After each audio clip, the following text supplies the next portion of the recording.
সেটা এভাবে বুঝতে চাই আপনার কাছ থেকে, সেটি হচ্ছে যে ওনাদের যে ব্যাখ্যা, সেই ব্যাখ্যায় তো খুব ক্লিয়ার, ওনারা এটা মেনে নিয়েছেন এবং ওনারা উদ্ধৃতও করেছেন সেখানে যে নারীর পরিচালক হচ্ছে পুরুষ এবং এই সংগঠনের শীর্ষ নেতৃত্বে পুরুষ যাবে, নারী যেতে পারবে না। তাহলে ওই বিষয়টাই করি, তাহলে রাষ্ট্রীয় নেতৃত্ব যখন ছিল, তো আপনি এই ব্যাখ্যাটার মধ্যে কোনো পার্থক্য দেখেন কিনা? তখন কিন্তু মতিউর রহমান নিজামী সাহেব এবং আলী হাসান মোহাম্মদ মুজাহিদ সাহেব দুইজনই মন্ত্রী ছিলেন, খালেদা জিয়া ছিলেন প্রধানমন্ত্রী। বিষয়টা কি মেলে কিনা, আপনি কিভাবে দেখেন? আমি সেটা একটু বুঝতে চাই। ওটা তো রাষ্ট্র ক্ষমতা। ভাই আসলে মনিয়াপার মতো এত সাহস যদি আল্লাহ আমাকে দিত, আমি আলহামদুলিল্লাহ বইলা অনেক খুশি হয়ে যেতাম। মানে আমার এত সাহস নাই যে ইসলাম নিয়ে বা ইসলামের যে মানে কোরআনের আয়াত নিয়ে, ওনারাও যে যত সাহসে কথা বলেন, জামাত ইসলামের নারীরা এত সাহসে কথা বলেন, আমি আসলে এত সাহসে আমার কুলায় না।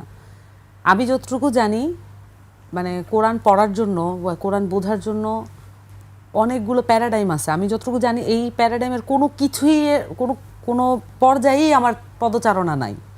আমি যে এটা নিয়ে কথা বলবো বা এটা নিয়ে একটা পরামর্শ বা একটা ওভারঅল অবজারভেশন দিব, সেইটার অবজারভেশন দেওয়ার জন্য তো ন্যূনতম কোয়ালিটি লাগে বা ন্যূনতম একটা বোঝাপড়া লাগে।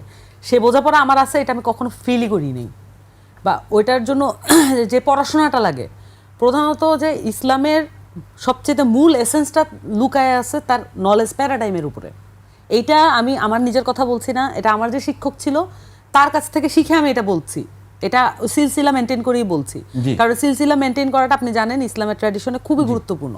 সো আমি বলতেছি যে ইসলামের সবচেয়ে গুরুত্বপূর্ণ হচ্ছে তার নলেজ প্যারাডাইমকে এবং তার মূল এসেন্সটাকে অক্ষত রাখা। এটা খুবই গুরুত্বপূর্ণ, এটা হেফাজত করতে হয়। সো এই হেফাজত করার কাজটা পলিটিশিয়ানরা করতে পারে কি পারে না, এই জায়গায় আমি একটু আসি।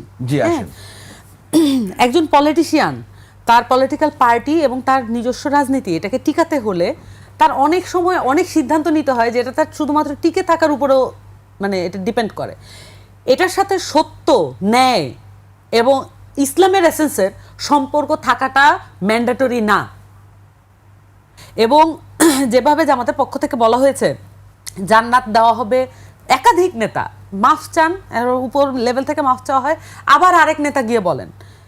এইটা জামাতে ইসলামকে এটা বলা উচিত এবং এটাও আমি কোট করে বলছি, আরেকজন আলেমকে কোট করে বলছি যে জামাতে ইসলামকে এটা বলতে পারতে হবে তাদেরকে ভোট দেওয়া ইসলামের জন্য এবং কারো জান্নাতে জাহান্নামে যাওয়ার জন্য কোনোভাবেই প্রাসঙ্গিক না। এটা দলগতভাবে তার ঘোষণা দিতে হবে, এটা দেওয়া উচিত তার। যে পরিমাণ ব্লান্ডার হয়েছে তৃণমূলে, বিভিন্ন নেতারা এটা করেছে। এখন আসেন যে মানে অনেকগুলো বিষয়ে চলে আসছে, পলিটিশিয়ানদের আসলে ধর্ম নিয়ে কথা বলা এটা উচিত না আমার মতে।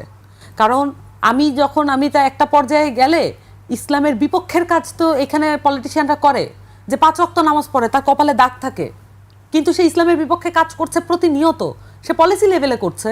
আপনি তাকে হয়তো দুর্নীতি করতে দেখবেন না, আপনি তাকে এমন আউটরেজাস কিছু করতে দেখবেন না, কিন্তু সে পলিসি লেভেলে একটা চুক্তি করছে, যে চুক্তিটার মাধ্যমে এমন একটা দেশ শক্তিশালী হচ্ছে, সেই দেশ শক্তিশালী হয়ে আপনার ম্যান্ডেট নিয়ে, আপনার টাকা নিয়ে, আপনার লেবারদের শ্রম নিয়ে সে অস্ত্র কিনবে, অস্ত্র কিনে মুসলমানদেরই হত্যা করাবে। আপনি আমাকে বুঝান এটা কিভাবে লজিক্যাল হয়? পলিটিশিয়ানরা এই কাজগুলো করে। আপনি আমাকে বলতে পারবেন না যে বিএনপি জামাত গভর্নমেন্ট যখন ক্ষমতায় ছিল তখন কি ইসরায়েলের সাথে তাদের কানেকশন হয় নাই? তখন কি জামাতের নেতারা সেই বিরোধিতা করেছিলেন?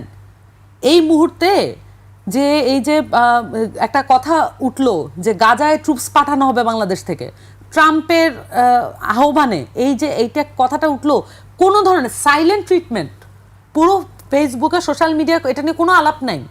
কেন এটা নিয়ে আলাপ হলো না? কারণ পলিটিক্সের এই জায়গায় এখন আমেরিকাকে ঘাটানো যাবে না। সো আমার কাছে মনে হয় যে পলিটিশিয়ানরা যখন ধর্ম নিয়ে কথা বলেন, এবং উনি যে বক্তব্যগুলো দিয়েছেন, আমি আসলে জামাতের নারীদের প্রতি আমি খুবই শ্রদ্ধাশীল, যে কোনো পর্যায়ে যে কোনো পার্টির নারীদের প্রতি আমি খুবই শ্রদ্ধাশীল। আমি এই ফিল্ডে আছি, আমি জানি এখানে নারী হিসেবেও এখানে পলিটিক্স করাটা কতটা দুরূহ। যারা করছেন তাদেরকে স্যালুট দেওয়া ছাড়া আমার অন্য কোনো ভাষা নাই। তারপরও উনি যেটা বলেছেন, উনিও তো নেতৃত্ব, উনি ছোট জায়গার নেতৃত্ব হতে পারেন, উন্নতির নেতৃত্ব। যদি এটা মানে ইসলামে যদি নারী নেতৃত্ব হারামই থাকে, তাহলে তো ওনার পোস্টটাও আসলে প্রশ্নবিদ্ধ হয়ে যায় না? আমি ওনাদেরকে আসলে খুবই সম্মান করি, আমি আপাদেরকেও খুবই সম্মান করি, কিন্তু এখানে আমাদেরকে আমরা যে আলাপটা করছি এটা একটা সারফেস লেভেলের আলাপ। এই টকশোতে 10-5 মিনিটে আপনার সাথে আমার ওই আলাপে এই ডিপ ডিসকাশনে যাওয়া সম্ভব না, এবং আমি ওই ব্যক্তিটাও নই যে সবকিছু সম্পর্কে একদম সুনির্দিষ্ট জবাব দিয়েই আপনাকে আমার সন্তুষ্ট করতে হবে, দেশের মানুষকে সন্তুষ্ট করতে হবে। সন্তুষ্টি সবসময় মানে আপনার এটা একটা আরোপিত বিষয়, মানে আপনাকে সন্তুষ্ট করার জন্য কি বলতে হবে এটা আমি জানি, বলবো কিনা এটা আমার চয়েস। সো আমি এই যে ভালো মানুষই কিন্তু প্রেডিক্ট করা যায় ভাই। আমি এটা বলে আমি শেষ করে দিই যে আপনি এই সমাজে কোন কোন কথাগুলো বললে এটার একটা লিস্ট আছে।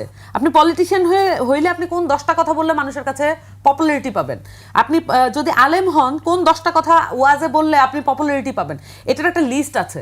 আমি যদি ওই লিস্ট ধরে কথা বলতে থাকি আই উইল বি পপুলার, কিন্তু পপুলারিটির সাথে সত্যের কোনো সম্পর্ক নাই, এটা আমাদেরকে বুঝতে হবে।